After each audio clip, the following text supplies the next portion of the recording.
Dois, um. A paz do Senhor para todos os irmãos. Espero que todos estejam vindo bem. Dá um só tudo bem aí, né? É um prazer rever o pastor Temi, o pastor André está sempre em contato. Pastor Temi tem uns dias que a gente não se fala, cada um na sua correria. E uma surpresa e uma alegria ver o pastor Caramuru aqui também, né? Muito conhecido na nossa região, conhecido no Brasil inteiro. E os demais, alguns eu conheço de vista, né? Aliás, do mundo virtual, né? Não conheço pessoalmente ainda. Mas que Deus abençoe a todos. Eu vou direto ao ponto, né? Nós já são 21 horas. O pastor T me pediu para falar alguma coisa a respeito, e dada a correria, eu sugeri para ele para nós falarmos sobre então a importância da hermenêutica para a escola bíblica dominical. E durante a minha fala eu vou fazer umas observações, porque eu acho muito importante isso. Eu estarei colocando algumas observações. Sempre foi importante a hermenêutica, mas no momento ela hoje é uma necessidade urgente. Nós temos visto alguns movimentos dentro do arraial pentecostal ganhando novos rumos, novas interpretações, desconstruindo aquilo que já está alicerçado há tempo com uma nova interpretação que a médio e a longo prazo trarão prejuízos irreparáveis para a nossa igreja, principalmente com essa questão aí da morte do autor, né? Essa nova hermenêutica que busca interpretar a partir do momento em que você vive, a partir da pessoa e não do autor, né? Então nós temos algumas complicações que estão aparecendo no nosso meio, até mesmo experiencialismo ganhando proporções maiores do que aquilo que a Bíblia revela. Temos a questão hoje também do cano aberto que está sendo discutido, e tem muito crente aí gostando dessa ideia do cano aberto, né? É que Deus continuará a revelar além daquilo que já está parametrizado nas Escrituras. Por causa disso, eu sugeri que seria um tema interessante para nós conversarmos um pouquinho. Claro que não vamos esgotar o assunto, apenas uma pequena introdução, e nem eu tenho condições de esgotar esse assunto. Mas é algo para nós começarmos a estudar mais, né? Meu nome é Valdeci do Carmo, como vocês já viram. Eu sou daqui de Cuiabá, estou em Cuiabá já há 10 anos, trabalho na faculdade da igreja, coordeno o curso de teologia e sou professor de algumas disciplinas. Inclusive, a faculdade está para finalizar agora em julho, né? Suas atividades. A igreja não quer mais continuar com a faculdade. E o pastor Gesiel, semana passada, ele esteve ministrando, apresentou um dos seus livros. Quando nós estávamos em parceria com a Carol, da editora Reflexão, ela pediu que a gente escrevesse 5 livros com a temática teologia arminiana. E eu coordenei esse projeto, a qual Gesiel escreveu Introdução à Teologia Arminio-Wesleyana, depois, em parceria comigo, escreveu As Vontades de Deus.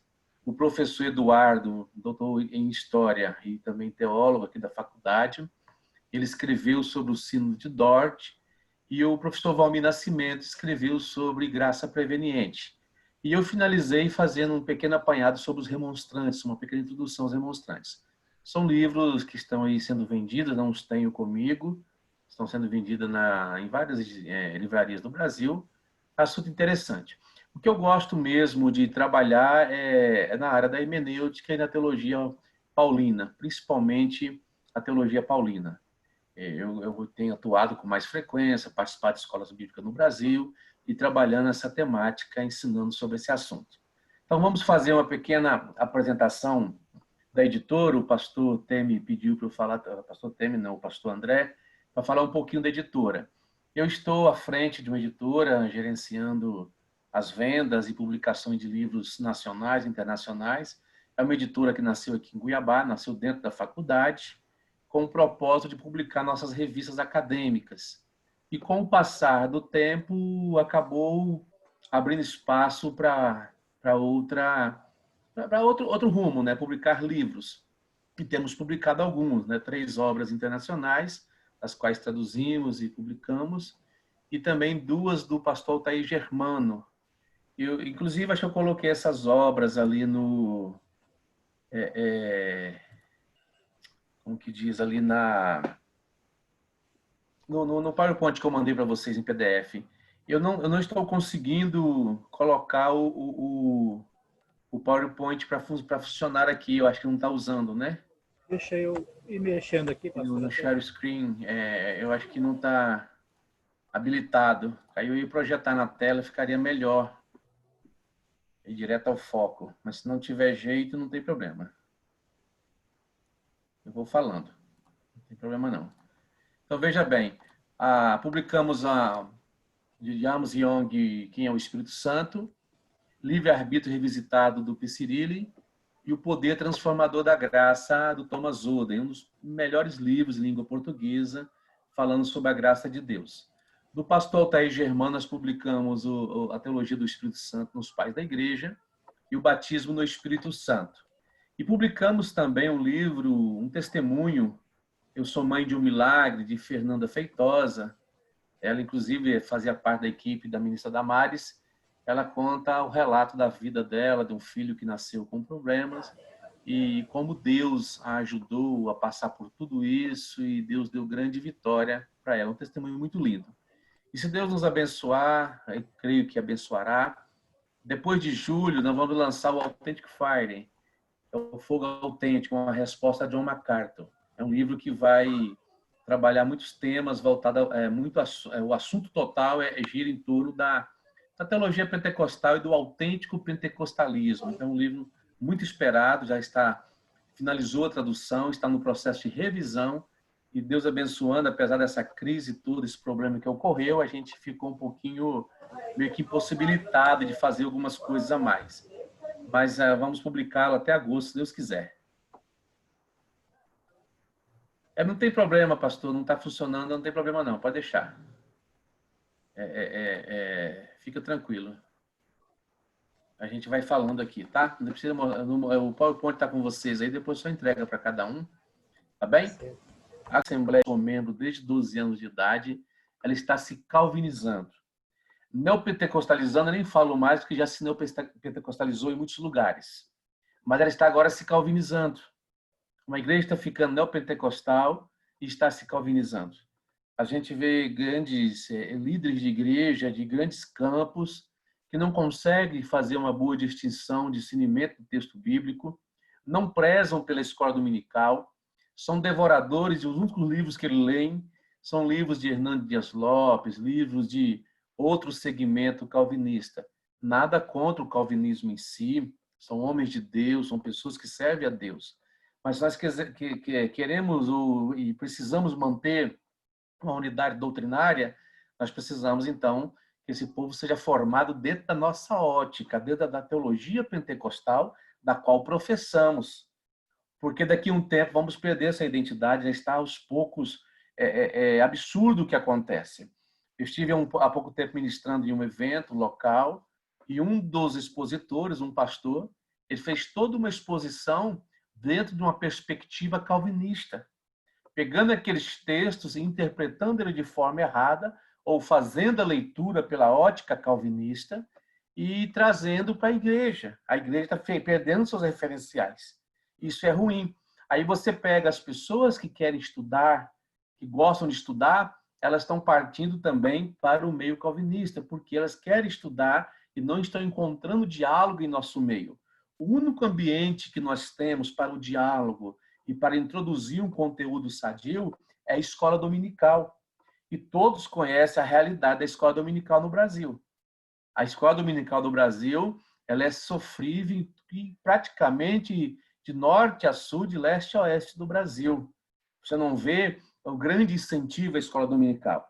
Eu sempre digo, com raras exceções, é o que eu vou falar agora, mas a escola dominical, ela é a instituição mais antiga da igreja e ela é a única que não tem festa no seu calendário da igreja.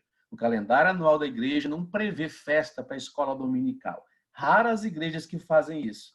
E, no entanto, ela abre espaço para todo tipo de festa. Até novos convertidos. Alguns lugares têm um conjunto dos varões da terceira idade. e assim por diante. E o ensino vai ficando de lado. Essa fragilidade bíblico-teológica está trazendo prejuízos para nós, os prejuízos estão aparecendo, esse conflito de gerações, e tende a piorar.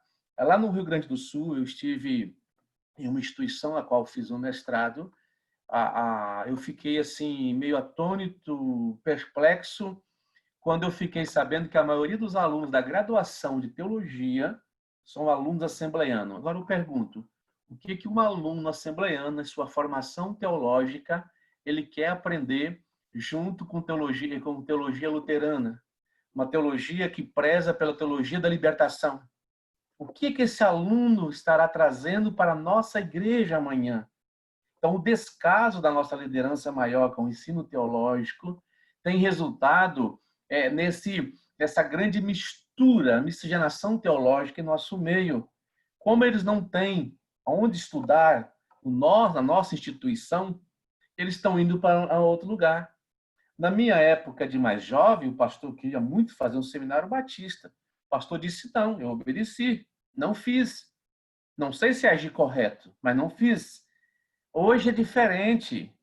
Hoje você não proíbe mais os crentes. Eles fazem aquilo que eles julgam ser o melhor, até porque o mundo virtual está aí dando acesso a todas as informações.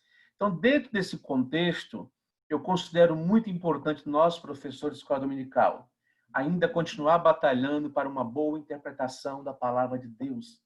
É de suma importância nós preservarmos nossos marcos teológicos, nosso legado, continuar ensinando a nossa teologia pentecostal, cuja evidência inicial do batismo com o Espírito Santo é o falar em línguas, coisa que hoje também já está sendo desconstruído. Aliás, o mundo da pós-modernidade é o mundo da desconstrução, ou o mundo da pós-verdade, né?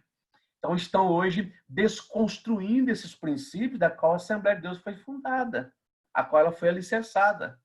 Então, a última fronteira da igreja, em um evento para a escola dominical, da qual eu ministrei em Campo Grande alguns anos atrás, eu me lembro da fala do pastor Davi Duarte Tavares, uma fala que eu nunca esqueci. Ele disse assim, a última fronteira da igreja é a escola dominical. E somos a última fronteira. E o Covid deu mais um prejuízo para nós, né? As escolas dominicais estão voltando agora com 10 alunos, 12 alunos.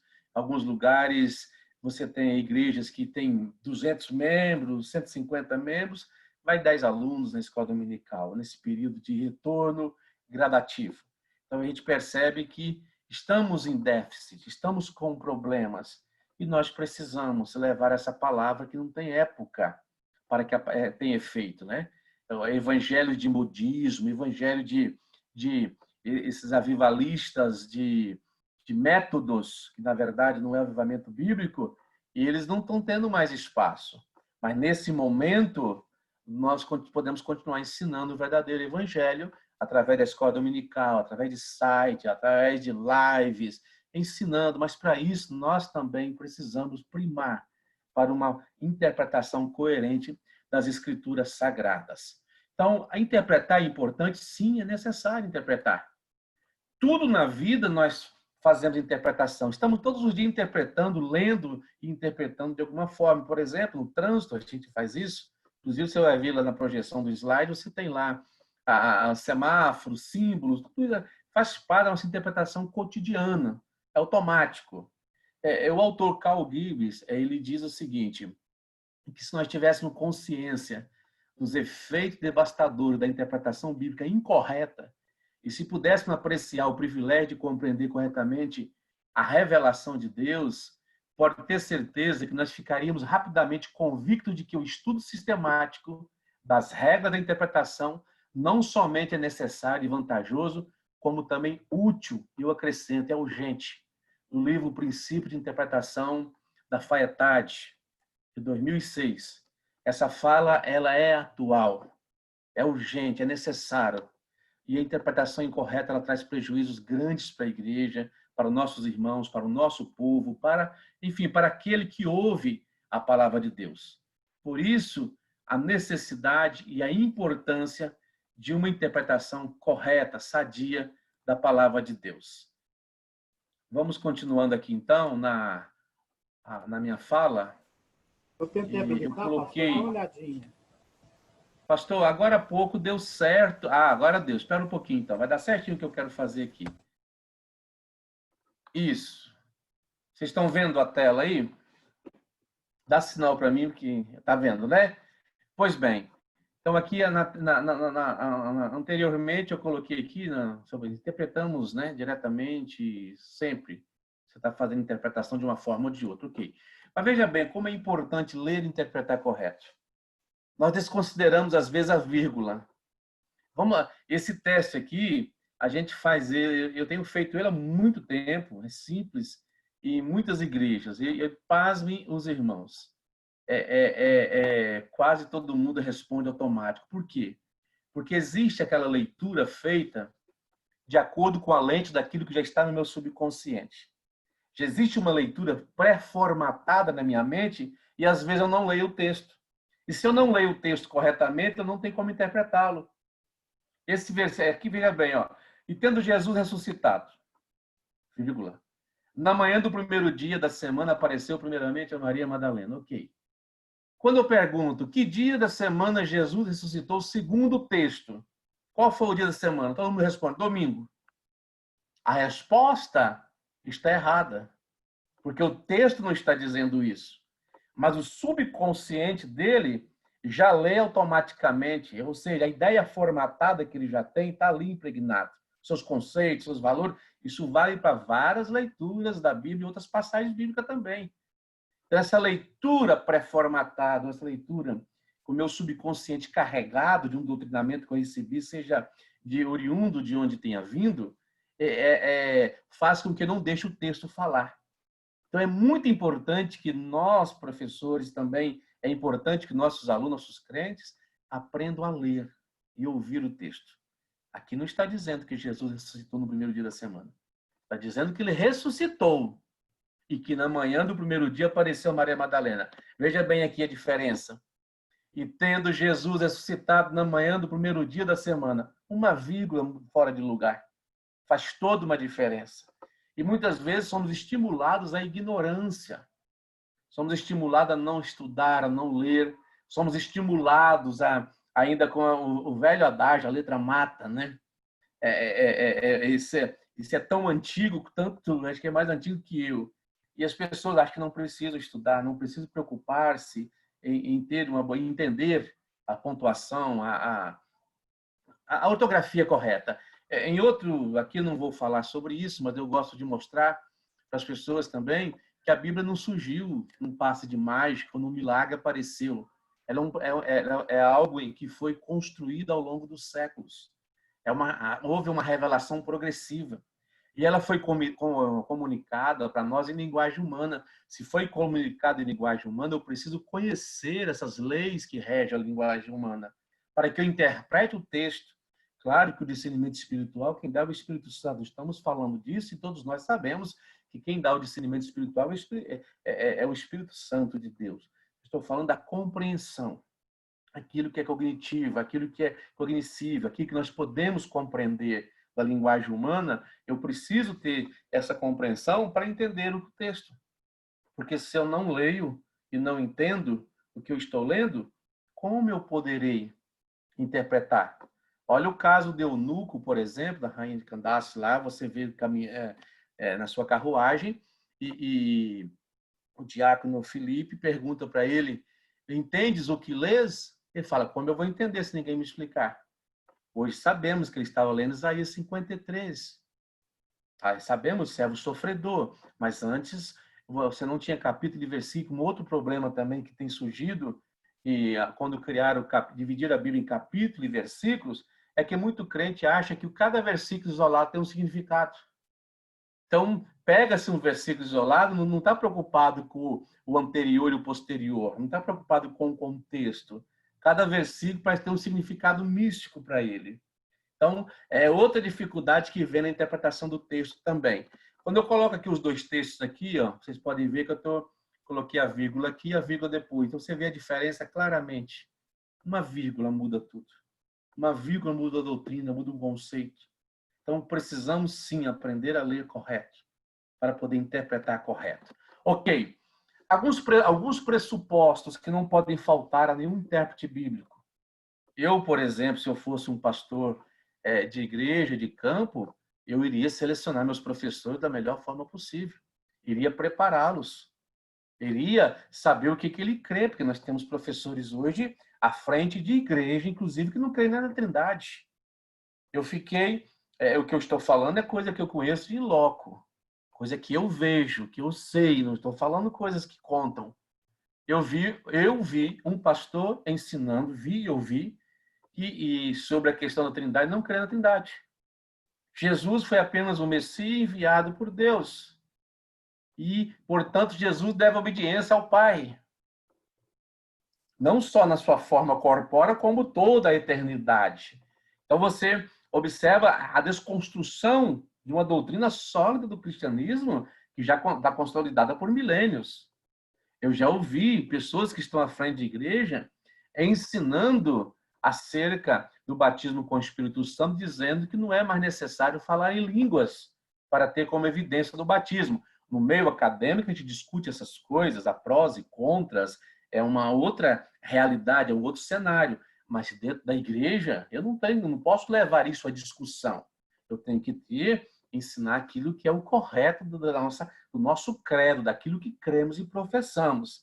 Então, alguns pressupostos que são imprescindíveis, que nós não podemos deixar.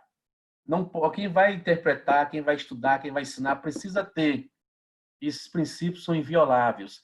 A inspiração. Eu tenho que crer que toda a Bíblia é inspirada pelo Senhor. Eu tenho que acreditar que ela tem o sopro de Deus. Eu tenho que tem algo espiritual na composição da Bíblia. Se eu não crer na inspiração da Bíblia, eu não vou nem questionar qual a forma de inspiração, qual o seu conceito de inspiração. Eu não quero trazer isso aqui para discussão, mas eu tenho que crer que a Bíblia foi dada pelo Espírito Santo.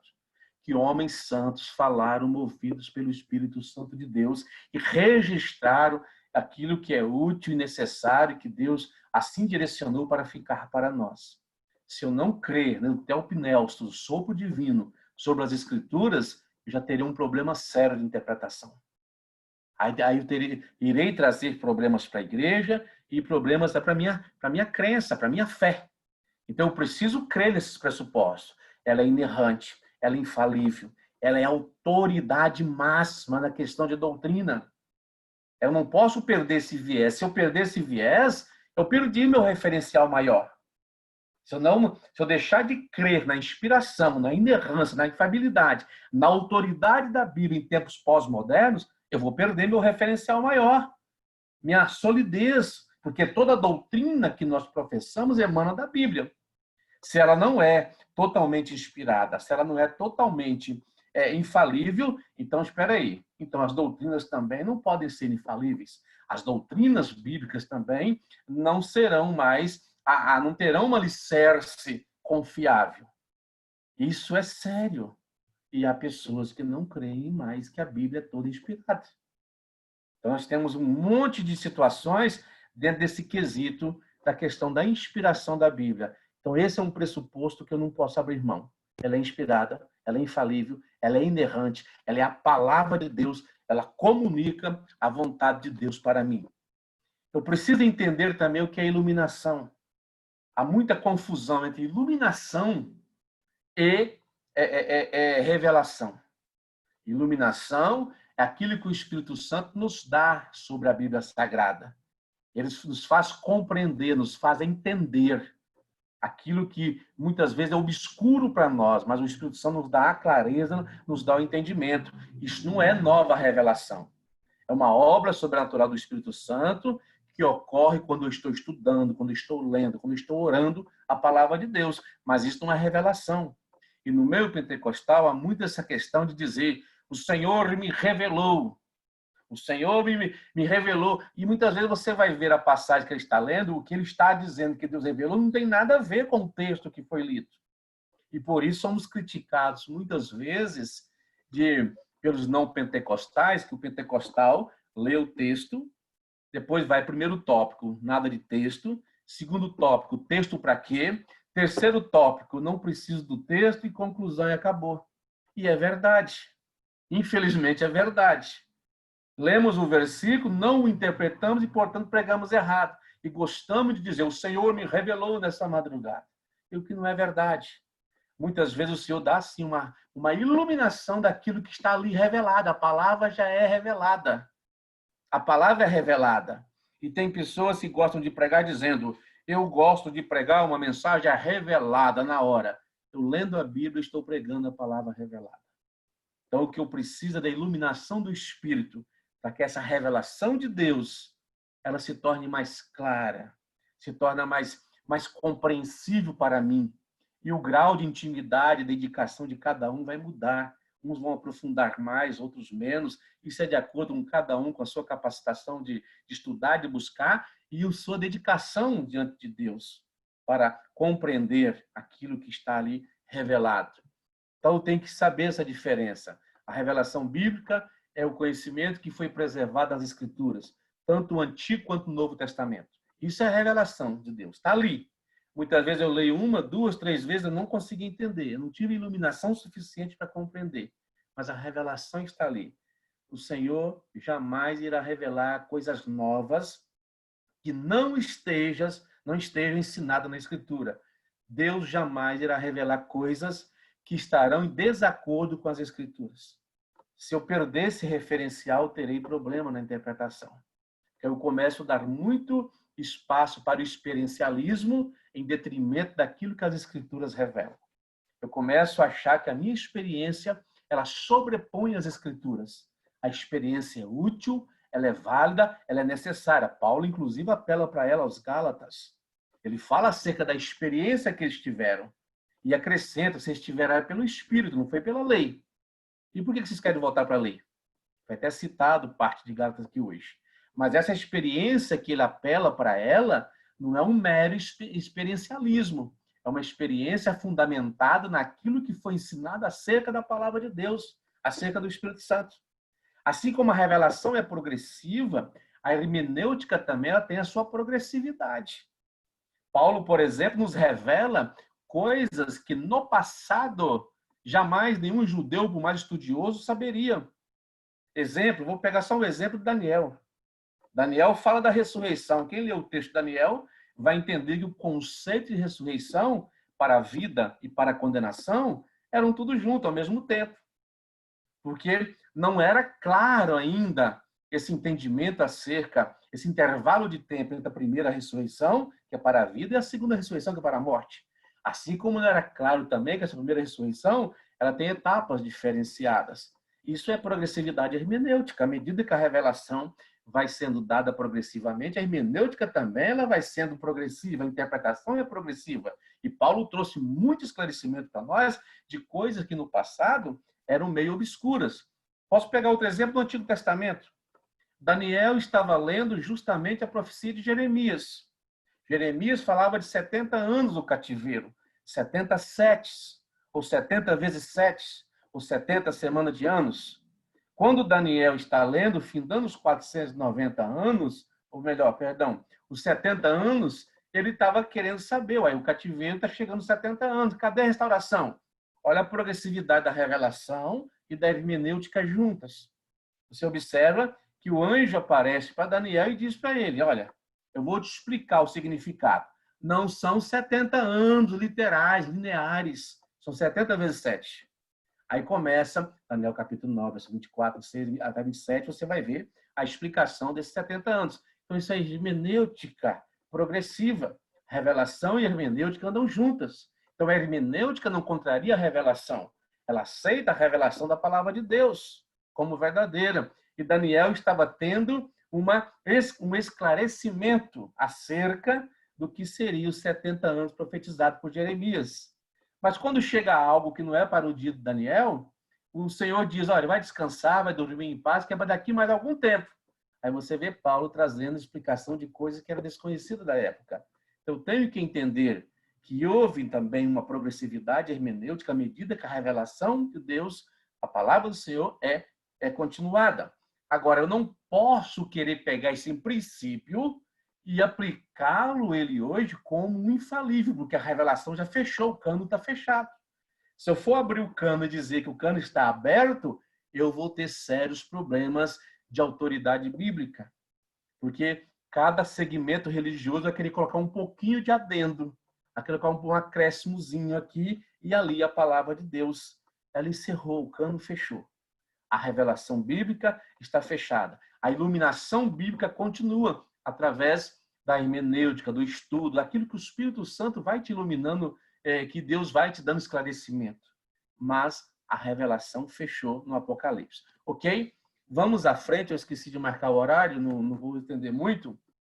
Aqui, eu citei aqui Carl Girbers novamente, sobre que o Espírito Santo nunca revelará uma nova doutrina que já não tenha sido revelado na Escritura.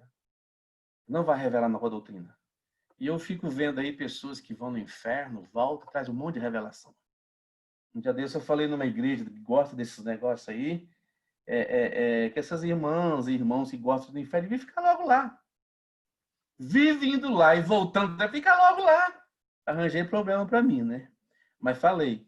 E ainda para completar, ainda disse ainda, pastor que fica ensinando a igreja em cima de revelação de que vai no inferno, porque já perdeu a direção de Deus há muito tempo. Nós temos a palavra de Deus, que é o nosso referencial. É ela que é o nosso referencial, não é doutrina de demônio que a pessoa aprendeu lá, de maneira nenhuma, ok? Então, os dons dados à igreja são para orientar, ajudar, mas não para revelar coisas novas. Um dos maiores perigos do intérprete bíblico, nós falamos inicialmente, é você colocar seus sentimentos, suas experiências como teste de verdade. Minha experiência do maior homem de Deus, da maior mulher de Deus, serva de Deus, não está acima da Escritura. Tem que ter base na Escritura. Tem que ter fundamento na Escritura. Um tempo desse, uma irmã disse que Deus mandou ela ficar um tempo sem congregar. Ok. É problema dela, fica ela sem congregar. A Bíblia diz que eu não devo deixar de congregar, exceto em tempo de pandemia, né? Ok. Então, veja bem. Uma vez ela chega para o pastor e ela fez um voto para Deus lá, eu vou resumir. Ela chega para o pastor e diz que Deus está exigindo que as irmãs tenham que vestir roupa X, de cor tal, por causa de um voto que Deus atendeu ela. O pastor, graças a Deus, tendo sabedoria, disse, olha, irmã, eu sou o pastor da igreja. Deus não falou comigo ainda. Então a senhora continua usando a roupa da forma como ele falou para a senhora, mas o dia que ele falar comigo, eu vou aplicar para a igreja. Mas existem alguns que não têm esse discernimento. Segue à risca aquilo que é dito em nome de Deus. Obedece à risca. Nenhuma experiência ela tem poder sobre as Escrituras. A Escritura é que tem prioridade, tem primazia. É a Escritura que eu tenho que dar atenção, tenho que me ater às Escrituras e não ao experiencialismo. E eu estou vendo pessoas de renome hoje abrindo espaço para o experiencialismo. E alguns até dizendo que o experiencialismo vem antes da teologia, que o experiencialismo é válido, estão criando uma nova teologia pentecostal, dizendo e dando muita ênfase ao experiencialismo. Eu reconheço, eu creio no experiencialismo, eu sei que o Senhor manifesta, eu sei que o Senhor tem uma multiforme maneira de trabalhar, sou pentecostal, ainda falo em línguas, mas, veja bem, eu não posso colocar nada disso assim nas Escrituras, de maneira nenhuma. Quem me vê ensinando, me vê falando, pensa que eu sou uma pessoa totalmente engessada no microfone na mão. Não sou. Existem experiências diversas que já aconteceram comigo, que já havia acontecer.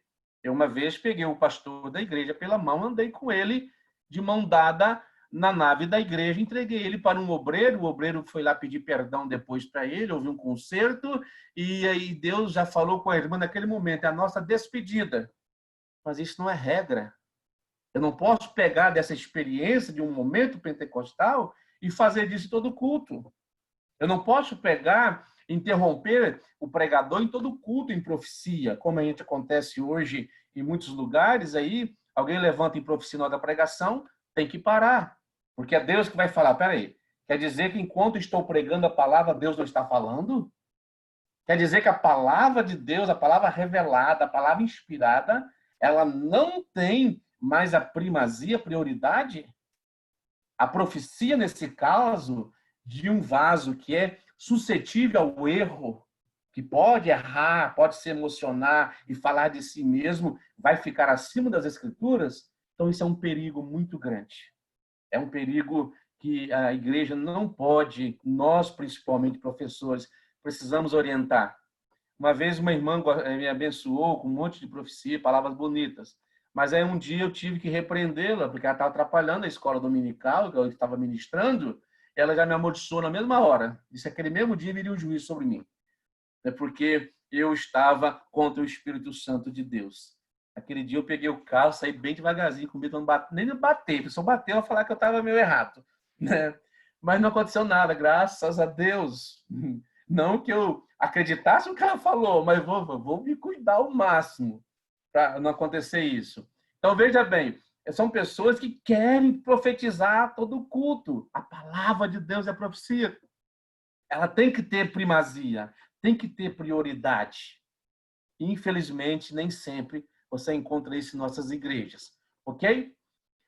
Outra questão interessante que nós precisamos observar dentro da hermenêutica, de forma geral, se Deus abençoar agora em agosto, ia ser lançado em junho, não pude lançar, mas agosto, setembro, vai ser lançado um livro sobre princípios de interpretação bíblica, de minha autoria, sou coautor junto com o professor Jonas Mendes.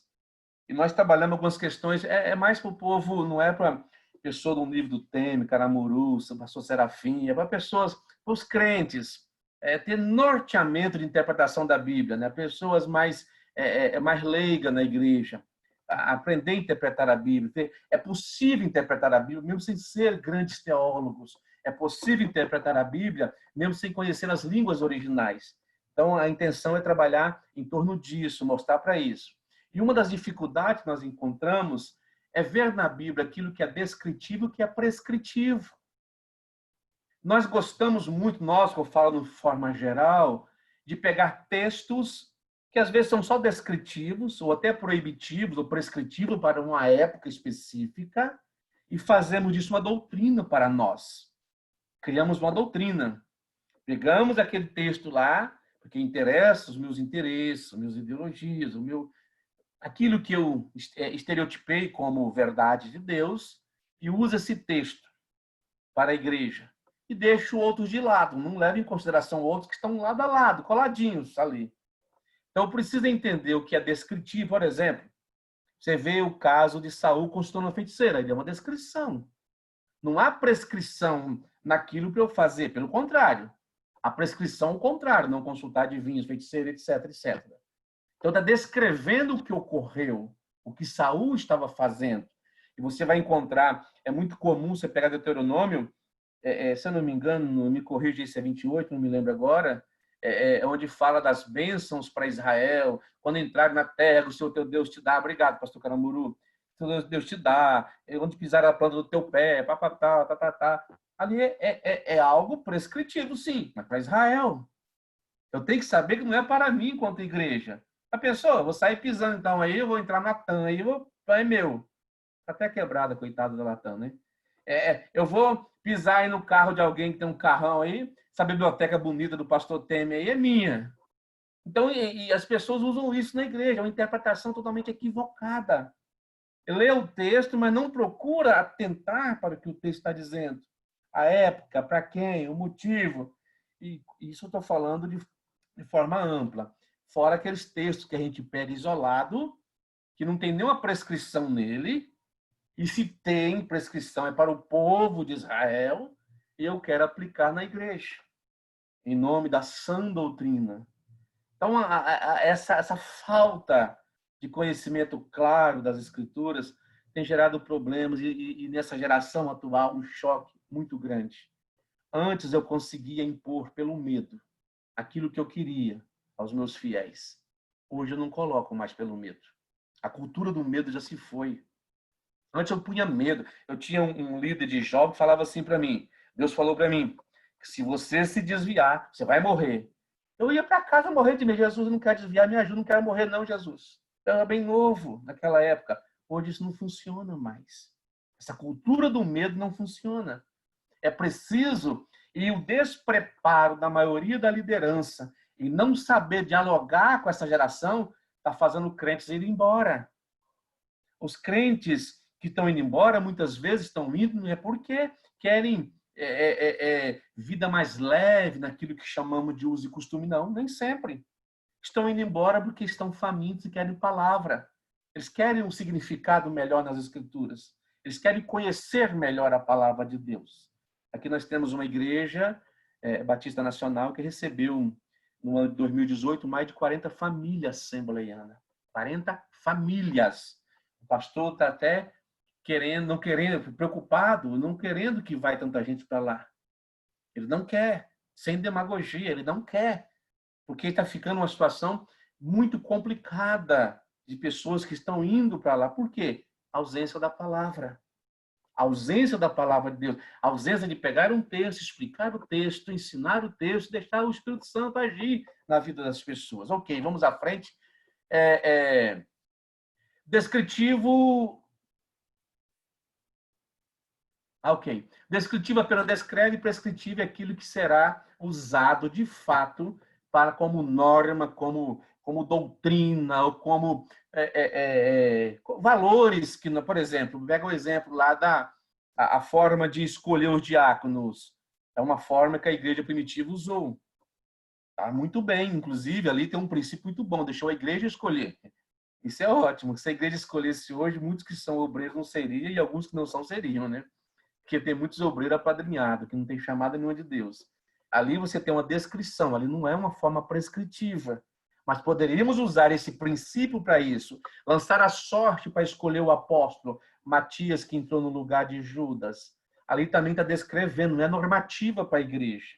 Atos capítulo 2, a descida do Espírito Santo. Ali é uma descrição, não é normativa para a igreja. O princípio do Espírito Santo é bíblico, atual, da descida, do batismo, o revestimento, a finalidade do batismo. Mas onde você vai encontrar prescrição, então, em relação ao Espírito Santo e os dons? Está lá em Coríntios. Ali você tem algo prescritivo para a igreja.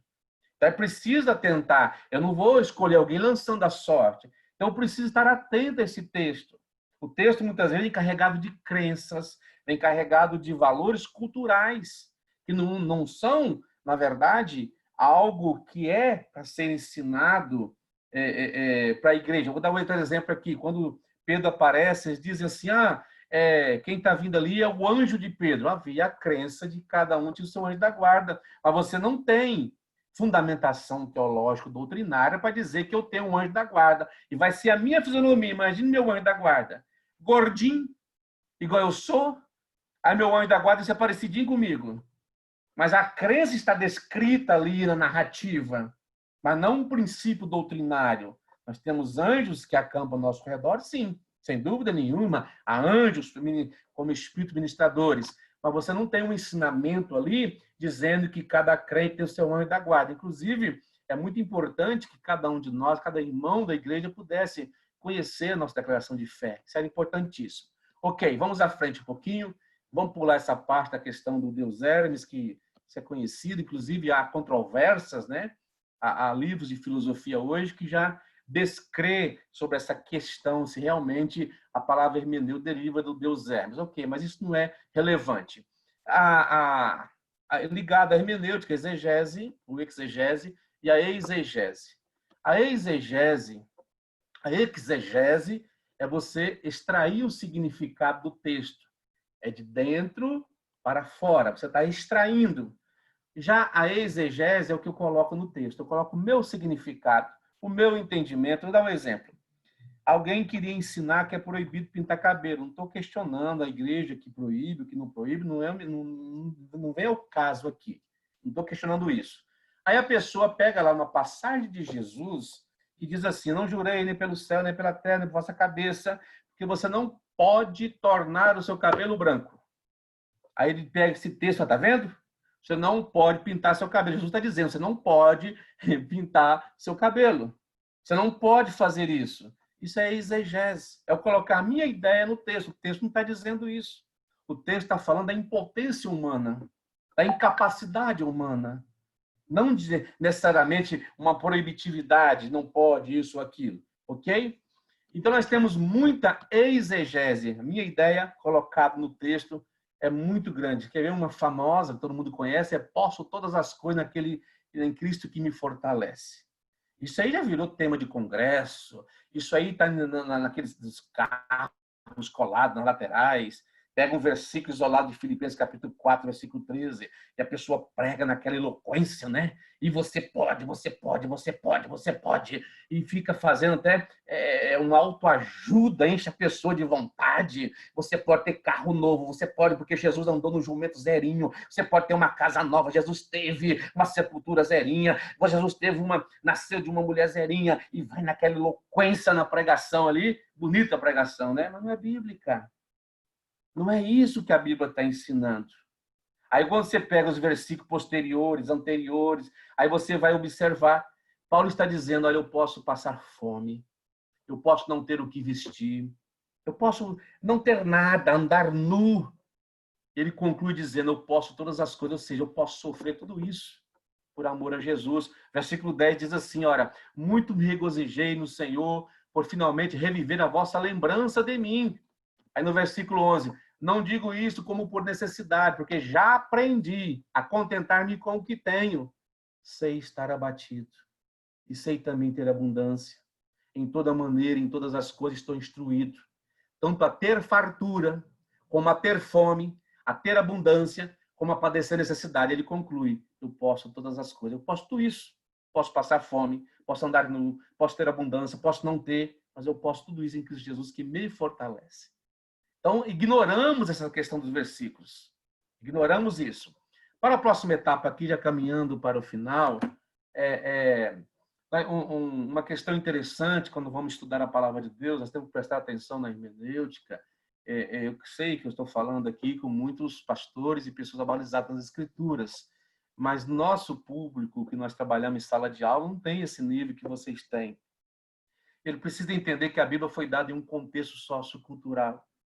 Foi dado em uma época diferente, hábitos diferentes, forma diferente. Por exemplo, você pegar as Bíblias antigas, você encontra lá Tiago com TH, Filadélfia com PH. A língua sofre evolução. A palavra é mudada na sua estrutura linguística porque há necessidade. Palavras caem em desuso, novas palavras são criadas.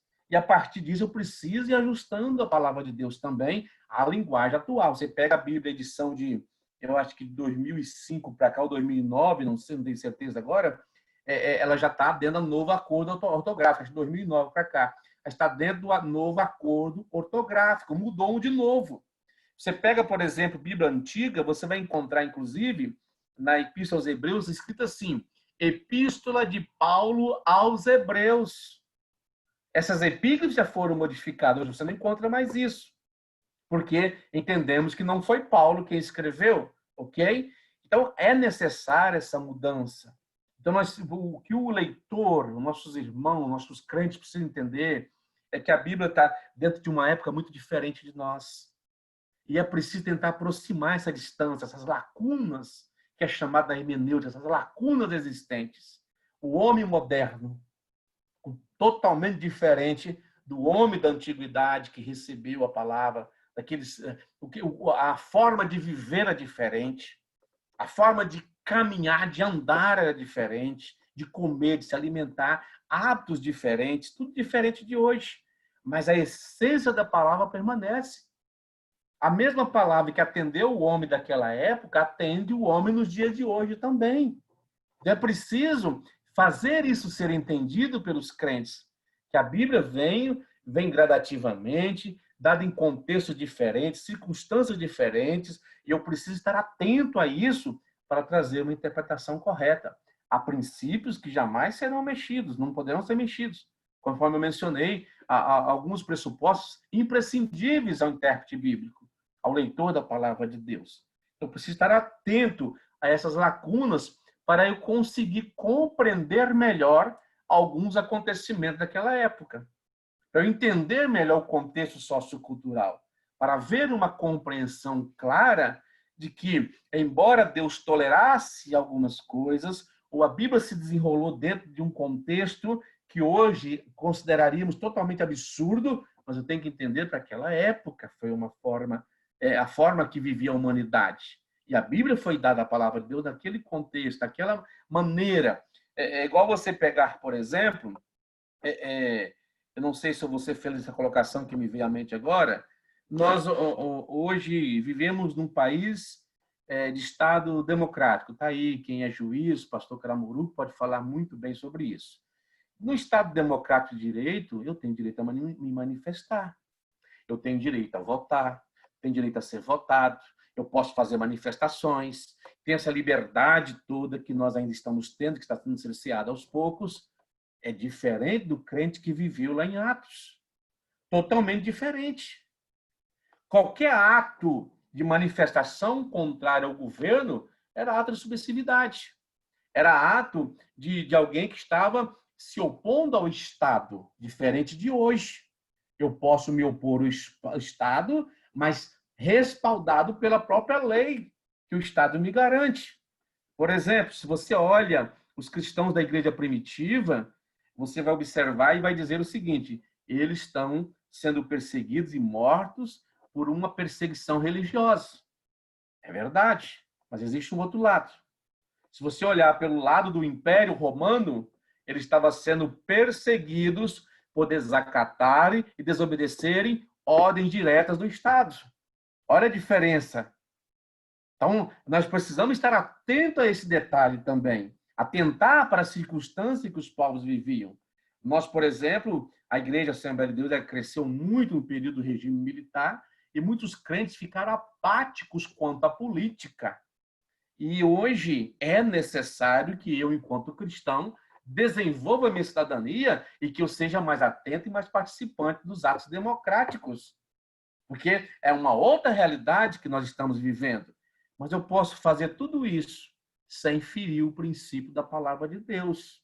A obediência ao Estado, sim, mas primeiro a Deus.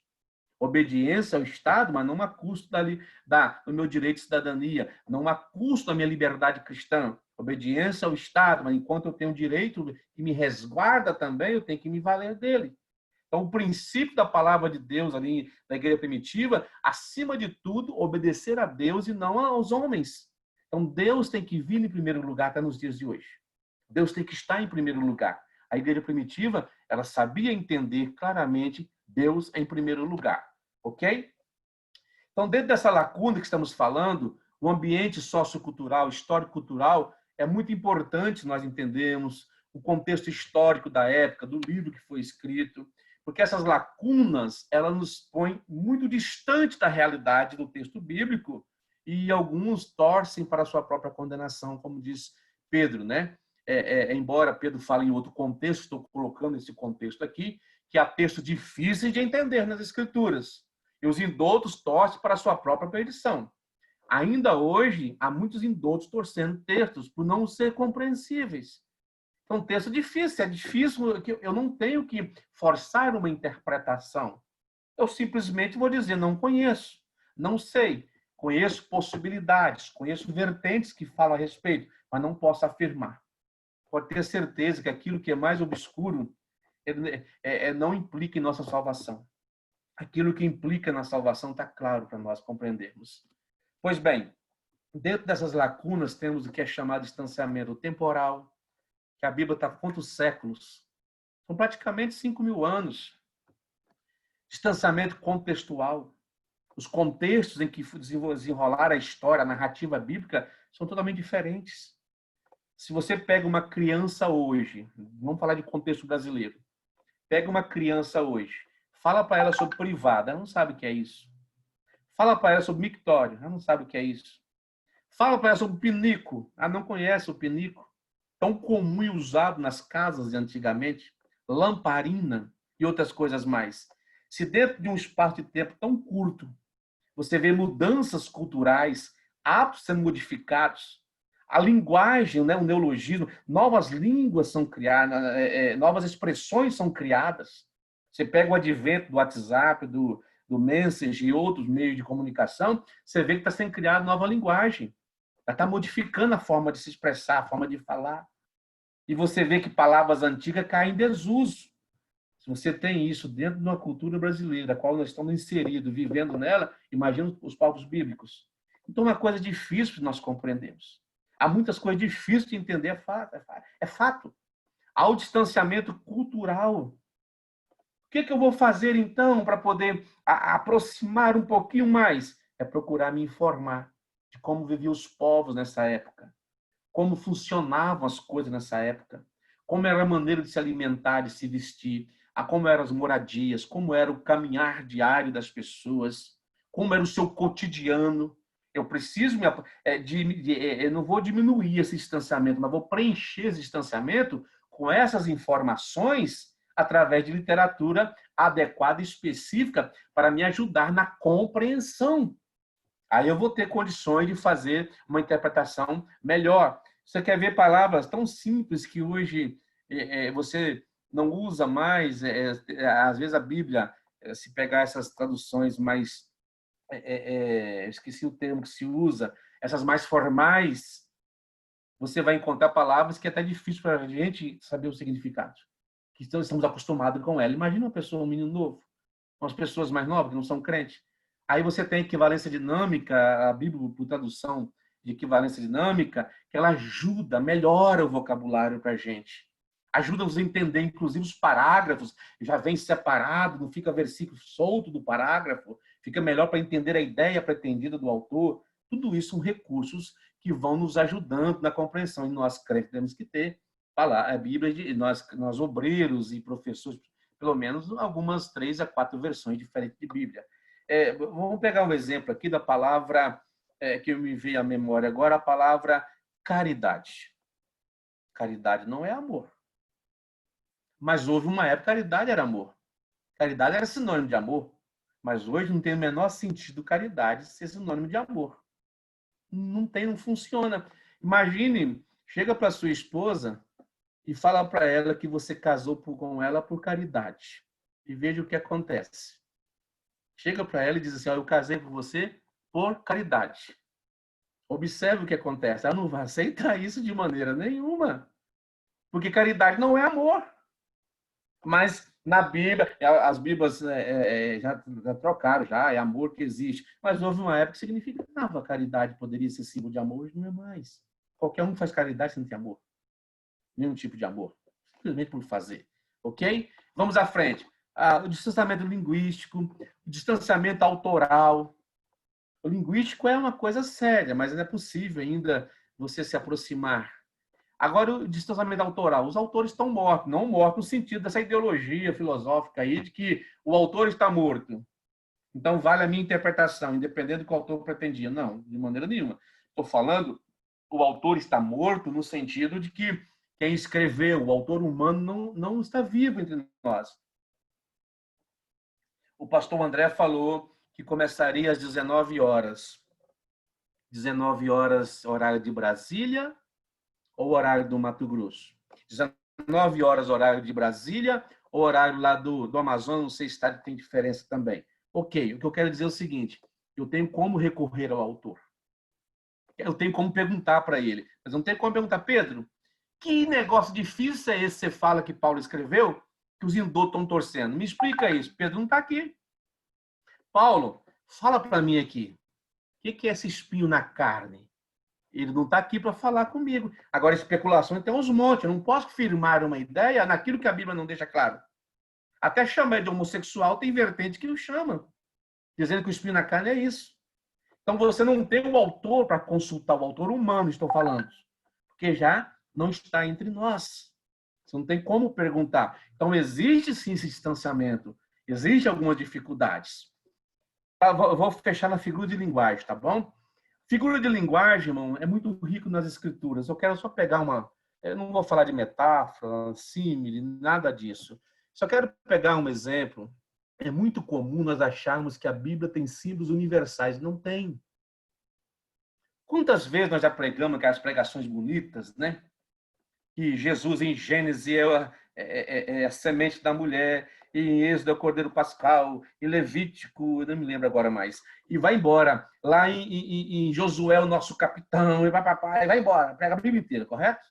Uma pregação bonita. Só que quem não conhece nada de Bíblia não está entendendo nada. Veja bem, símbolo. Você vê pessoas, pega lá um versículo lá, Vamos pegar o azeite, que é um símbolo muito comum. O azeite é símbolo do Espírito, é verdade. O azeite é símbolo do Espírito. Mas não é em todo lugar das Escrituras que o azeite simboliza o Espírito Santo. Então, a palavra, ela só tem significado dentro do seu contexto.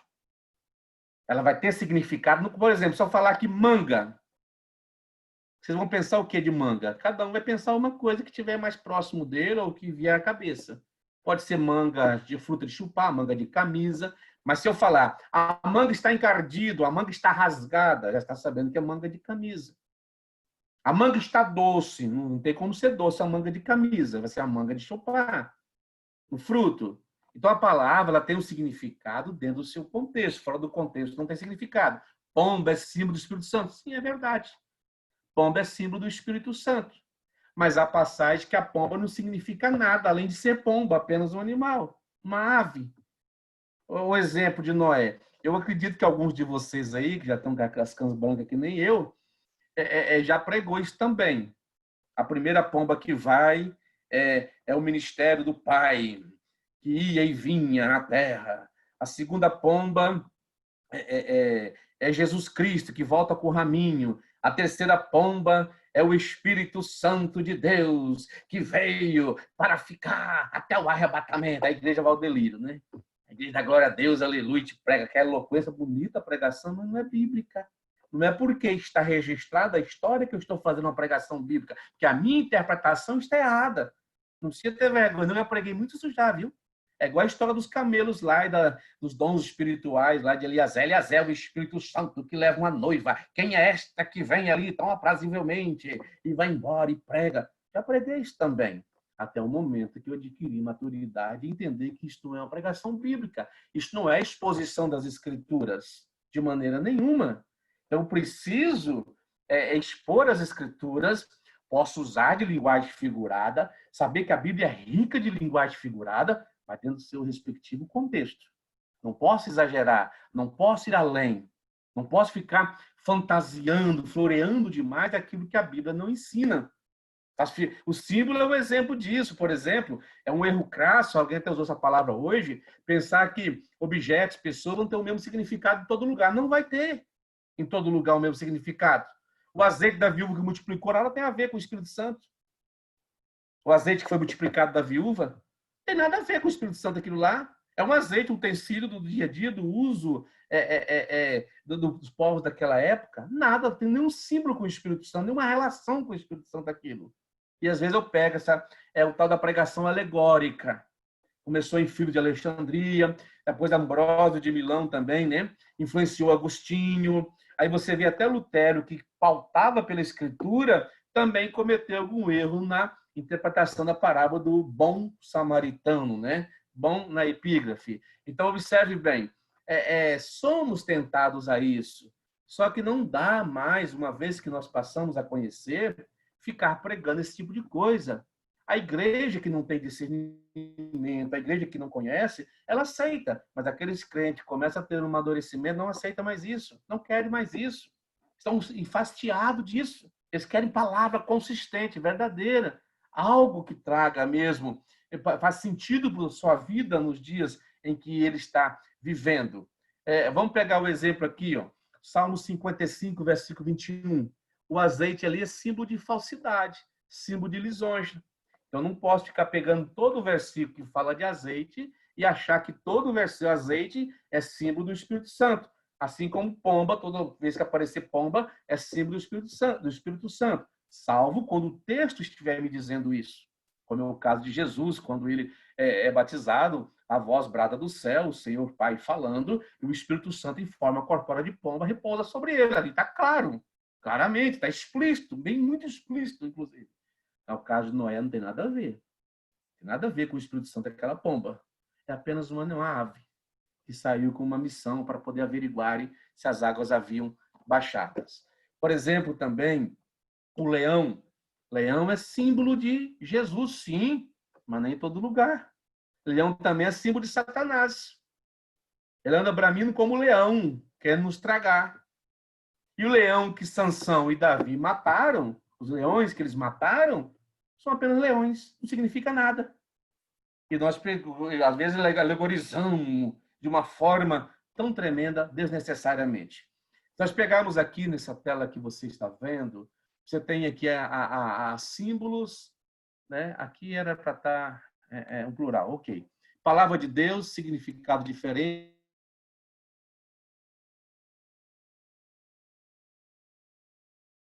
Nenhum significado. Por exemplo, vou pegar dois exemplos. Em Efésios 6,17, está claro ali, a espada, a palavra de Deus, melhor dizendo.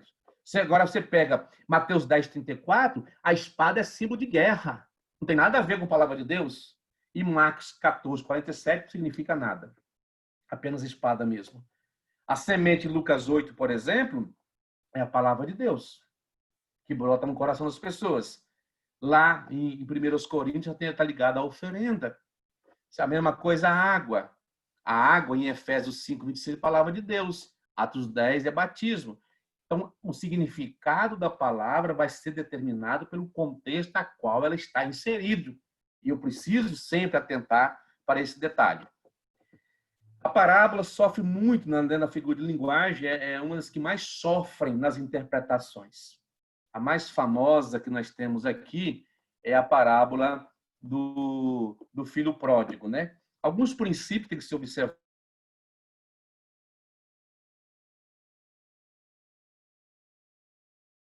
para quem foi dada a resposta, em que sentido, em que sentido diante. A do bom samaritano. O homem caído, isso aí já vem desde lá de Ambrósio e até Martim Lutero acabou adotando isso. Dá uma pregação bonita, muito bonita.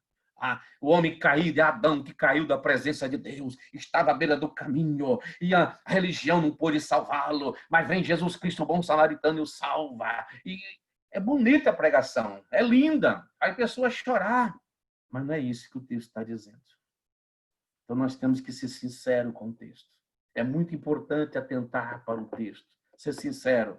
Jerusalém é o paraíso, é ladrões as forças malignas. Não é vergonhoso admitir que já pregamos, eu já preguei isso também.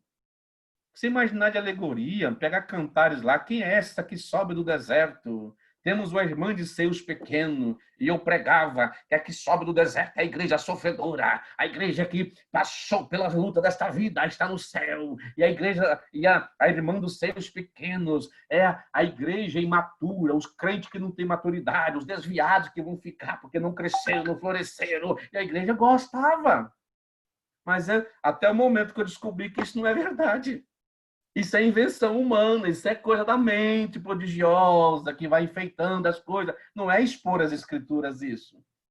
Então, veja bem, o sacerdote, o levita, é a lei e os profetas, o bom samaritano Jesus, o azeite é o conforto, suavidade, o espírito, né? Vinho é o sangue de Cristo, 2 moedas é a ceia e o batismo, né? O animal lá é o evangelista, aquele que carregou o homem, levou para a estalagem, que é a igreja, o hospedeiro é o pastor, e quando ele fala, eu vou deixar aqui 2 dinheiros, né? A ceia e o batismo, anunciai até que eu venha, e eu vou voltar para vós. A segunda vinda de Jesus prometeu voltar. É muito bonito. Dá uma pregação linda, mas não é bíblica. Não é porque eu tirei da Bíblia que é bíblica. Bíblica é quando ela está expondo aquilo que a Bíblia diz. Pois bem, o que é importante, então, nessa questão da parábola ali do bom samaritano? É o amor ao próximo. O que Jesus quer mostrar não é só ajudar o próximo, fazer o bem ao próximo. Não é isso, não. É você ser o próximo na vida de alguém. É você estar pronto a ajudar. E Jesus pega lá um homem samaritano que praticou uma boa ação. Dentro do contexto, você vai perceber que samaritanos e judeus não conversavam, não se dialogavam. Nos tempos áureos do Caio Fábio, ele disse uma vez, eu me lembro muito bem, que o bom judeu, o devoto, quando ele orava, ele levantava a mão para o céu e dizia: graça te dou porque nasci homem, não nasci mulher. Graça te dou porque não sou samaritano. Essa é a oração que ele batia no peito e fazia. Então, o samaritano é desprezado. E Jesus mostra claramente. E olha que Jesus faz uma pergunta ao inverso. Quem foi o próximo na vida daquele homem caído? Olha a pergunta que Jesus faz. Olha a pergunta que Jesus retribui a quem lhe perguntou sobre o próximo. É claro que quem perguntou sabia, mas o próximo para eles é só alguém da sua comunidade de fé. Ok, vamos à frente. Então, a essência ali é mostrar o amor. É ser o próximo na vida de alguém. Ok? Um lembretezinho que eu coloquei aqui, acho importante, que a interpretação eclesiástica, ou seja, da instituição religiosa, ela só vale tá? Ela só vale se ela estiver de acordo com as Escrituras. Ela não é infalível. A Igreja Católica já abrogou para si o direito de interpretar as Escrituras. E hoje há muitas instituições religiosas que querem ser intérpretes das Escrituras. E muitas vezes interpretam seu bel prazer, por seus interesses pessoais. Só tem validade se estiver em sintonia com a palavra de Deus. Por isso os crentes precisam ser como os bereanos, né? Como disse o Tácito da Gama, citando Berkoff, ele diz assim, as interpretações da igreja têm autoridade divina somente enquanto estão em harmonia com os ensinos da Bíblia como um todo. Do livro Hermenêutica, para 31, da coleção do Seminário Ceifa, ali de Goiânia. Ok? Algumas traduções da Bíblia que é importantes, né? Inclusive o Carlos Vailate me cedeu essa parte aqui, ele deu aula para a gente, ele me passou, está prontinho, montadinho aqui, alguns tipos de traduções, está com você. Para fechar aqui, agora fechando de verdade, você vê Provérbios capítulo 5 na revista, por exemplo, na Bíblia Almeida, revista e corrigida. Bebe a água da tua cisterna e das correntes do teu poço.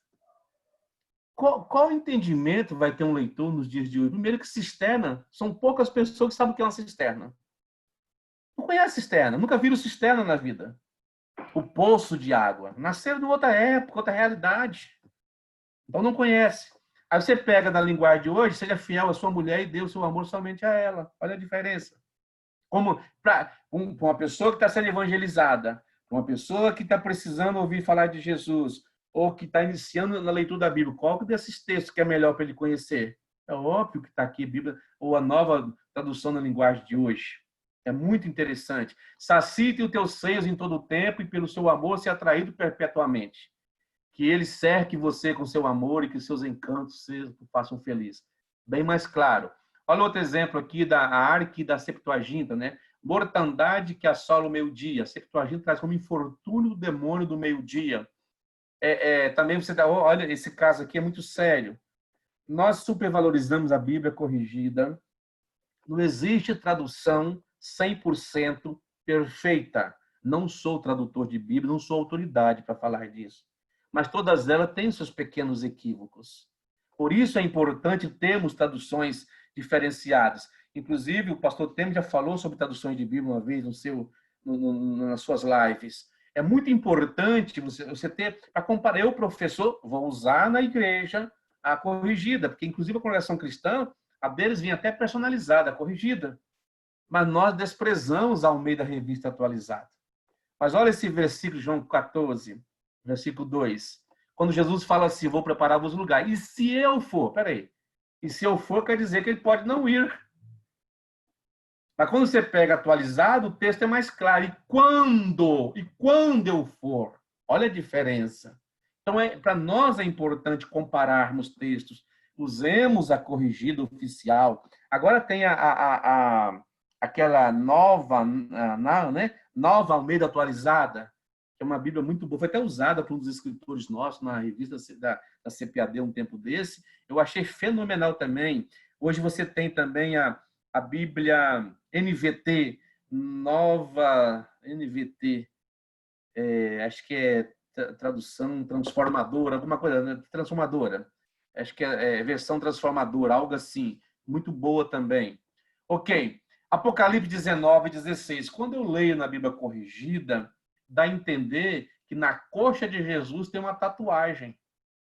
Isso é preferido dos jovens que querem se tatuar. Não estou discutindo o mérito, isso não vem ao caso aqui. Mas está lá, escrito na sua coxa, tem escrito o nome, Rei dos Reis, Senhor dos Senhores. Você vai para a Bíblia de Almeida Contemporânea, está escrito no manto sobre a sua coxa, tem escrito o seu nome, não na sua coxa. No manto sobre a sua coxa. Mas aí eu preciso, aí vamos mais uma vez às lacunas. Eu preciso entender como que eram essas vestes.